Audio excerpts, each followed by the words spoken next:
saya Syahrul, salah satu periset dari Pusat Riset Sains Data dan Informasi, Badan Riset dan Inovasi Nasional.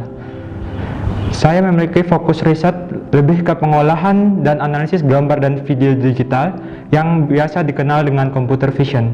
Diawali dengan adanya kerjasama dengan salah satu startup yang memiliki fokus kepada teman tuli, yaitu Hirmi, untuk dapat membantu komunikasi antara teman tuli dan teman dengar. Untuk periset yang terlibat dari penelitian ini yaitu periset dari BRIN dan beberapa dari startup Hirmi, di mana tim-timnya dibagi menjadi tim database, tim pengembang model, dan pengembang aplikasinya. Komunikasi merupakan hal yang penting dalam kehidupan, di mana cara komunikasi teman tuli dengan bahasa isyarat sangat menarik untuk dikaji dan sangat memungkinkan untuk didekati dengan teknologi computer vision yang merupakan kepakaran dari kami dari Pusat Riset Sains Data dan Informasi. Untuk fokus aplikasi yang kita kembangkan ini lebih untuk membantu komunikasi antara teman dengar dan teman tuli. Di sini kami ada dua cara promosi yang dilakukan. Yang pertama untuk masyarakat ilmiah dengan membuat sebuah karya tulis ilmiah yang dipublis secara internasional. Dan untuk masyarakat umum, kami mempublikasikan dalam bentuk aplikasi yang dapat diakses dengan mudah melalui internet ataupun gawai. Kemudian aplikasi-aplikasi ini juga disebarkan ke komunitas-komunitas teman tuli. Masyarakat dapat mengakses aplikasi tersebut melalui website ataupun dapat menginstal aplikasinya melalui App Store yang tersedia. Untuk bentuk aplikasinya ada keduanya, yaitu di website ataupun melalui aplikasi mobile native.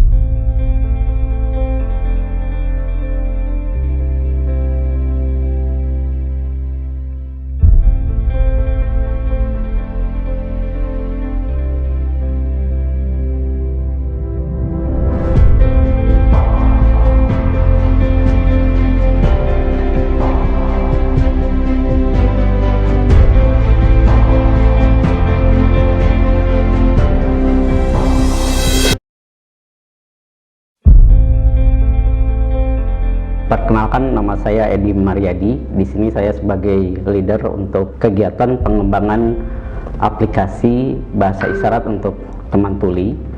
Jadi aplikasi yang sedang kita garap ini merupakan kerjasama ya antara PT Inovasi Disabilitas Indonesia dan Badan Riset Inovasi Nasional.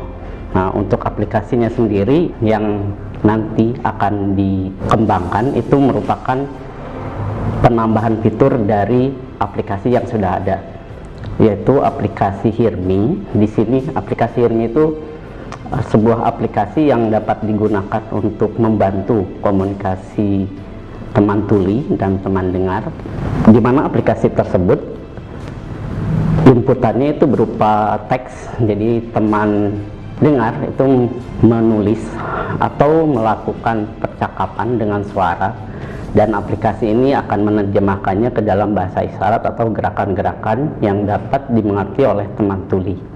Nah, Hirmi ini fiturnya masih terbatas ya, karena masih searah, di mana teman tuli dengan melakukan gerakan-gerakan bahasa isyarat itu tidak mudah dimengerti oleh teman dengar.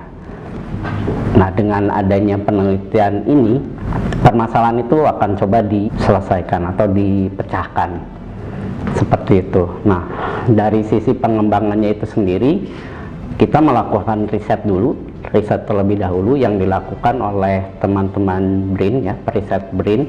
Di sana ada perekayasa, peneliti, juga dibantu oleh teman-teman yang ada di startup yang mengembangkan Hirmi sebelumnya. Nah, selain para peneliti dan perekayasa yang ada di BRIN, juga ada pengembang aplikasi dari startup sebagai mitra kita, yaitu Pak Yusef sebagai project manajernya untuk tim software, kemudian ada Pak Rizky ya sebagai tim developernya.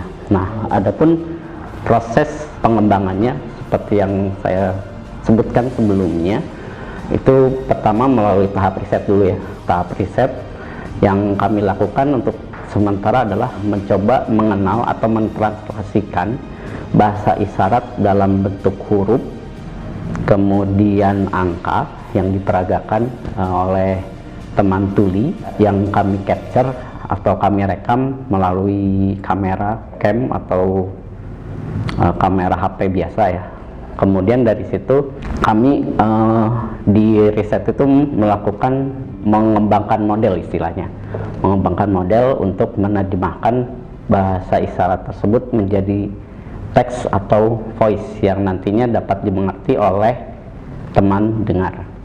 Seperti itu.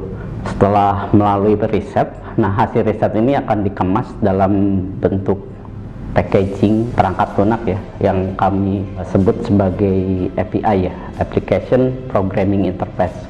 Untuk selanjutnya dapat diakses atau diintegrasikan dengan aplikasi berbasis web maupun berbasis mobile. Setelah riset dilakukan, tahapan berikutnya adalah pengembangan aplikasi itu sendiri. Pengembangan aplikasi yang dilakukan itu sepenuhnya dilakukan oleh mitra kami, yaitu PT Inovasi Disabilitas Indonesia, yang dimana mereka adalah pemilik dari aplikasi HIRMI ini ya. Nah, dari API yang nanti kita kembangkan itu akan diintegrasikan dengan aplikasi HIRMI yang existing. Nah, di situ untuk timnya itu sendiri ada tim front end. Tim front end ini memiliki tugas untuk melakukan desain, kemudian mengimplementasikan untuk antarmuka dengan targetan hasil yang nanti dikembangkan itu dapat mudah digunakan oleh pengguna atau dengan istilah lain user friendly ya. Kemudian ada tim lain yaitu istilahnya backend, yaitu bagian yang melakukan pemrograman komputer yang lebih ke prosesnya.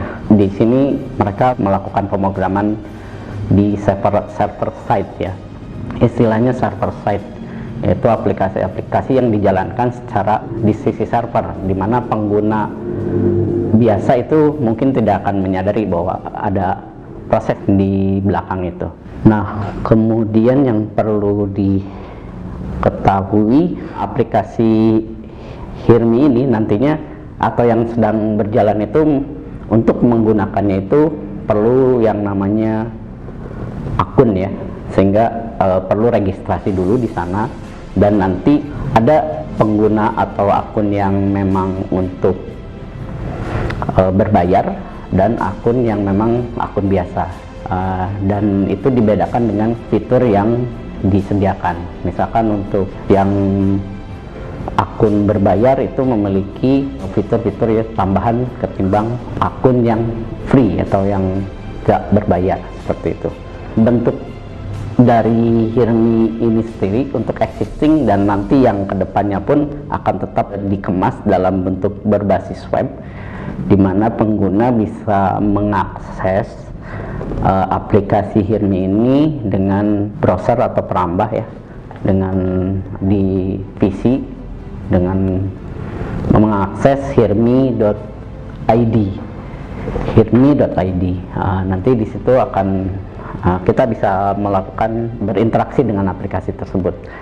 Dan yang kedua adalah berbasis mobile, sehingga karena sebagian besar untuk saat ini pengguna memiliki gadget ya atau gawai, nah itu dimudahkan untuk mengakses atau menggunakan HIRMI ini dengan gawainya sendiri, dengan mengunduh atau menginstal di aplikasi App Store ataupun di Google Store ya.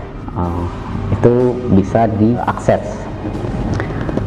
Kemudian karena isu yang berkembang, di mana ada kebocoran data, dan kami menyimpan data-data yang pengguna yang sudah terregister itu dengan aman, karena kami tidak memaintain data-data itu secara serampangan, tapi kita menggunakan sebuah standar atau ISO untuk security data ya, sehingga dapat dipastikan data yang telah kami dapat, terutama untuk data-data pengguna itu cukup aman. Karena pembuatan aplikasi ini kita hasil kolaborasi, dan BRIN memiliki beberapa kawasan di Bandung dan di Tamrin ya. Cuman untuk pengerjaan aplikasi ini kita difokuskan di Bandung, karena beberapa tim baik periset maupun tim pengembang itu sebagian besar berdomisili di Bandung.